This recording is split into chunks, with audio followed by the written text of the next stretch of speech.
Bike ও সাইকেলের মুখোমুখি সংঘর্ষে আহত 2। শনিবার ঘটনাটি ঘটেছে হলদিবাড়ি শহরের পশ্চিমপাড়া সার্বজনীন মহিলা দুর্গাপূজা কমিটির মণ্ডপ সংলগ্ন এলাকায়।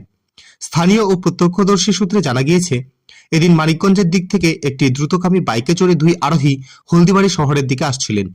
ঠিক সেই সময় বিপরীত দিক থেকে আসা একটি সাইকেলের সঙ্গে বাইকটির সজোরে ধাক্কা লাগে। সংঘর্ষের তীব্রতায় দুজনেই রাস্তায় ছিটকে পড়েন।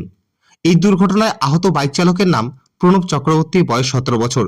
সে পারমেখলিগঞ্জ গ্রাম পঞ্চায়েতের বাসিন্দা। তার কপাল ও শরীরের বিভিন্ন অংশে আঘাত লাগে। অন্যদিকে আহত সাইকেল চালকের নাম বিষ্ণু রায়, বয়স 48 বছর। তিনি স্থানীয় পশ্চিমপাড়া এলাকার বাসিন্দা। তার পায়ে চোট লেগেছে। দুর্ঘটনার শব্দ শুনে স্থানীয় বাসিন্দারা দ্রুত ঘটনাস্থলে ছুটে আসেন এবং রক্তাক্ত অবস্থায় দুজনকে উদ্ধার করে হলদিবাড়ি গ্রামীণ হাসপাতালে নিয়ে যান। জানা যায়, কিশোর বাইক চালকের আঘাত গুরুতর হওয়ায় প্রাথমিক চিকিৎসার পর তাকে জলপাইগুড়ি সুপার স্পেশালিটি হাসপাতালে স্থানান্তরিত করা হয়েছে। সাইকেল চালক বর্তমানে হলদিবাড়ি হাসপাতালেই চিকিৎসাধীন রয়েছেন। এই ঘটনায় এলাকায় সাময়িক চাঞ্চল্যের সৃষ্টি হয়। পুলিশ ঘটনার তদন্ত শুরু করেছে।